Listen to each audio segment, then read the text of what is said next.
Dans cette vidéo, nous allons parler de comment exploiter le corpus pour réaliser une note de synthèse. Je rappelle que faire une note de synthèse, c'est rendre compte de plusieurs documents de façon objective, concise et ordonnée afin de produire un nouveau document organisé et cohérent. Cela suppose qu'il faut articuler le contenu du corpus. Cela passe par un travail important à faire au brouillon qui consiste à repérer les idées essentielles du corpus. L'objectif de l'analyse du corpus, je le disais, c'est de repérer les idées essentielles. Une idée essentielle, qu'est-ce que c'est? C'est une idée sur laquelle l'auteur revient, insiste, la développe. Parfois, il la développe sur tout un paragraphe, il en parle une fois, deux fois, trois fois dans le texte. C'est vraiment une idée importante dans le document. Quand on fait une note de synthèse, notre objectif, c'est vraiment de repérer cette idée importante-là.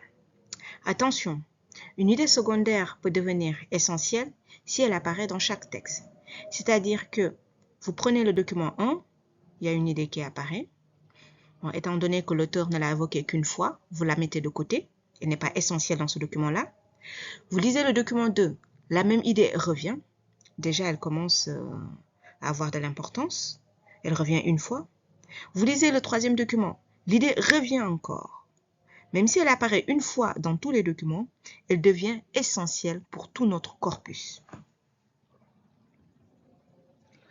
En faisant le relevé d'idées, pensez aussi à identifier ce qui est l'ordre de l'exemple et de l'illustration.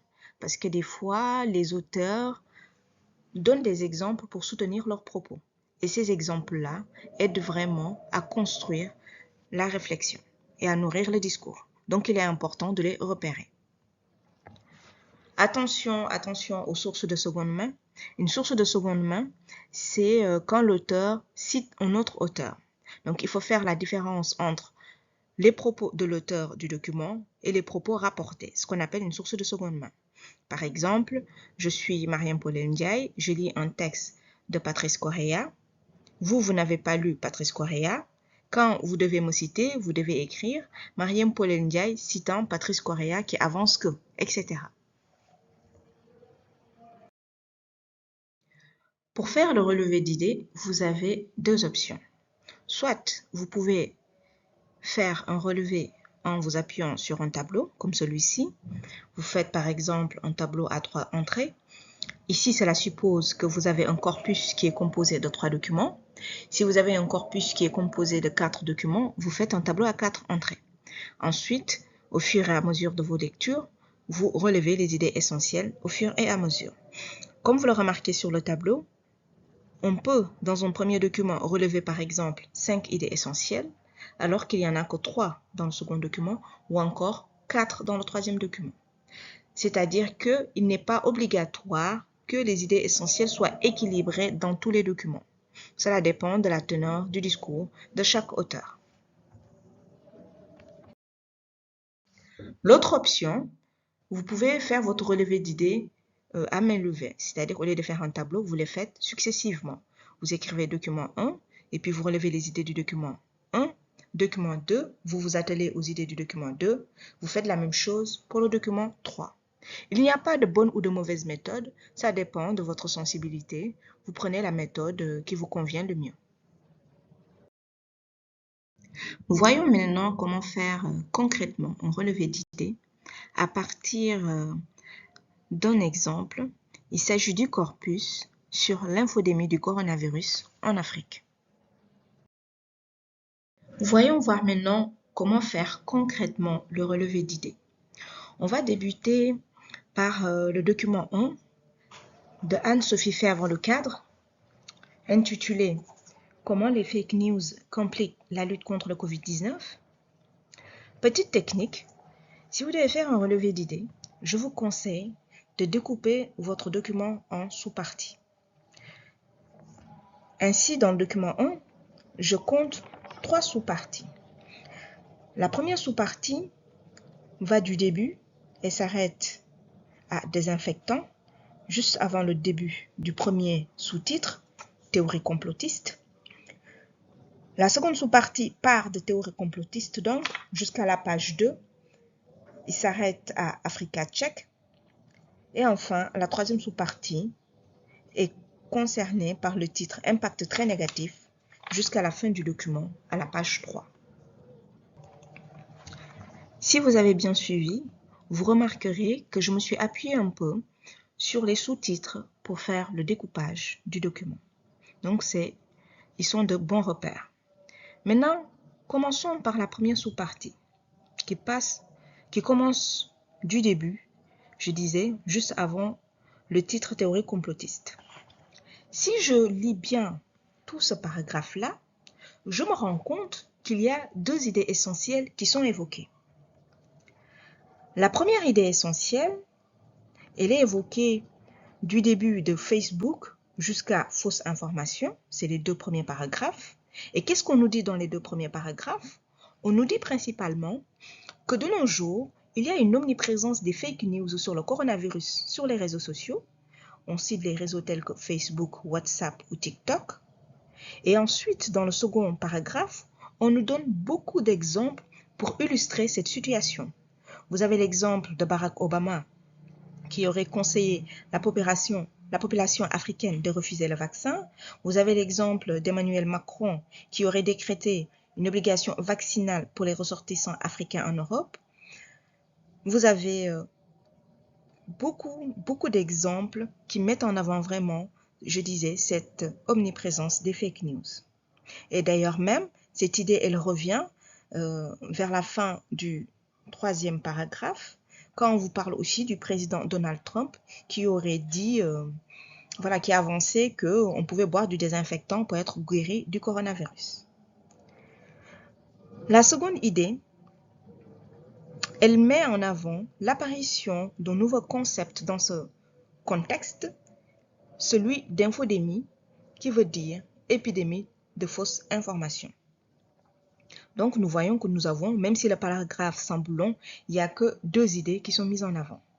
Petite astuce aussi, quand vous avez comme ça plusieurs idées, plusieurs exemples qui sont mis en avant pour soutenir les idées, vous en prenez juste un ou deux. Vous ne pouvez pas tout prendre parce que sinon, ça va augmenter le volume de votre note de synthèse. Passons maintenant à la deuxième sous-partie. Si on lit bien la deuxième sous-partie, on se rend compte que l'auteur du document, Anne-Sophie Fèvre-Lecadre, rapporte les propos de Marie Stephen, qui se trouve être responsable technique au bureau régional de l'OMS à Brazzaville.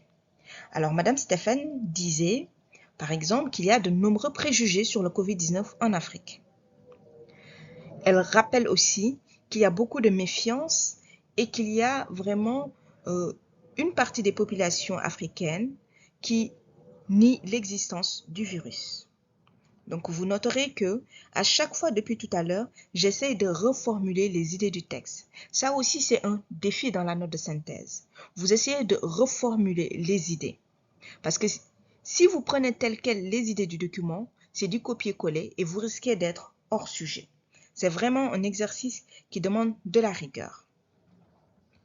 On poursuit la lecture de notre deuxième sous-partie et on se rend compte que on met en avant également le fait que les plantes médicinales traditionnelles ont beaucoup de succès dans les réseaux sociaux.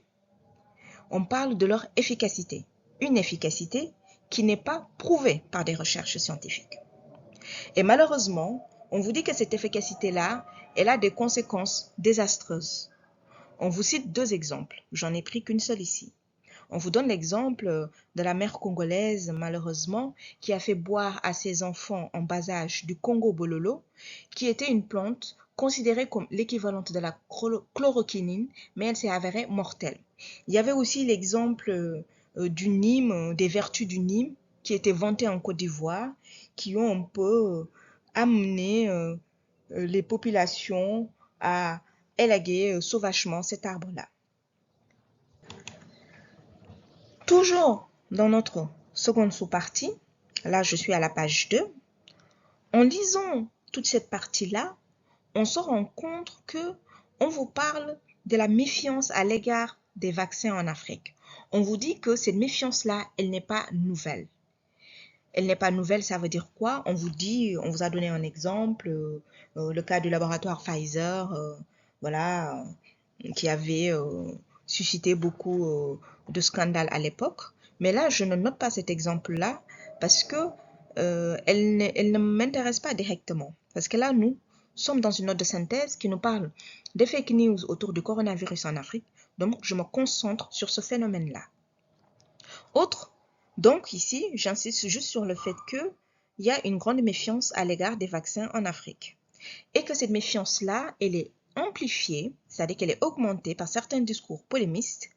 Je donne l'exemple qui est tiré du texte de 2 scientifiques africains qui avaient préconisé lors d'un entretien télévisé qu'il fallait tester le vaccin en Afrique. C'est des propos qui avaient suscité beaucoup de scandales.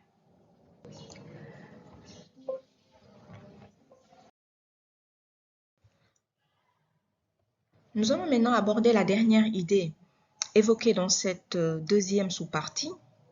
Il s'agit encore ici des propos rapportés, cette fois-ci ceux de Valdez Onanina, qui est membre d'Africa Tchèque, qui est une organisation qui combat les fausses informations en Afrique de l'Ouest. Celui-ci rappelle que la méfiance contre les vaccins en Afrique est aussi alimentée par les chefs religieux. Il donne l'exemple de l'Afrique du Sud et du Nigeria, où ces derniers occupent une place importante dans la vie des populations. Passons maintenant à la troisième et dernière sous-partie. Ici, la première idée évoquée ici est un constat, celui de dire que l'infodémie est un fléau mondial, mais que ses effets sont plus visibles en Afrique. Là, ce sont encore des propos rapportés de Marie Stéphane, qui est citée par Anne-Sophie Favre-Lecadre, et elle poursuit Madame Stéphane en disant, en substance, que certaines personnes ne se soignent plus dans les hôpitaux par peur d'attraper le coronavirus. Dans le document, il est aussi précisé que les projections catastrophistes de l'Organisation mondiale de la santé ont aussi alimenté la méfiance des personnes envers l'institution internationale et envers les gouvernements africains. Il cite l'exemple de nombreux commentaires négatifs qu'on pouvait lire sur les réseaux sociaux suite aux annonces des gouvernements sénégalais et maliens sur l'état de l'épidémie dans leurs pays respectifs.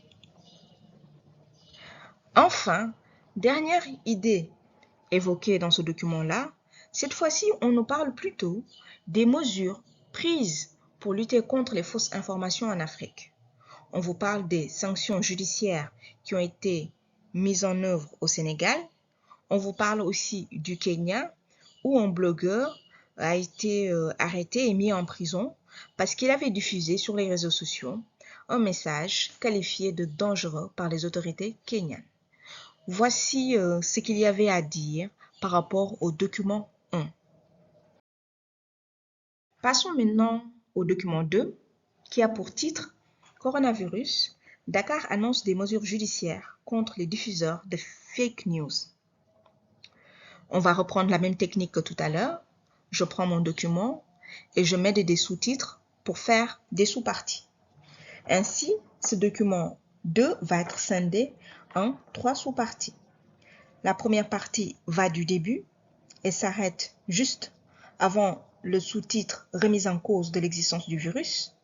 La seconde sous-partie va de « Remise en cause de l'existence du virus » et s'arrête à « Individu » à la page 2. Et la troisième sous-partie a pour sous-titre « Dissuasion ». Je me concentre sur ma première sous-partie et je me rends compte qu'il n'y a qu'une seule idée essentielle qui est évoquée ici. On vous parle principalement des mesures qui ont été prises par le ministère de la Santé pour lutter contre les fausses informations au sujet de la COVID-19. Précisément, on vous parle d'une dépôt de plainte qui a été faite contre X auprès du procureur de la République à l'encontre des colporteurs, c'est-à-dire des diffuseurs de fake news. C'est principalement ce qui y a été mis en avant dans cette première sous-partie.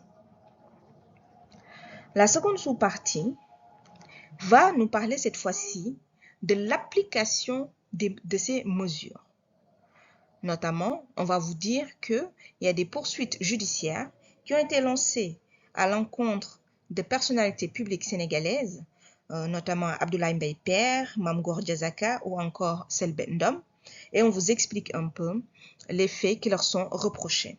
Là encore, quand vous avez des illustrations pour soutenir le propos, vous n'êtes pas tenu de tous les noter, vous en prenez juste un ou deux pour alimenter la note de synthèse.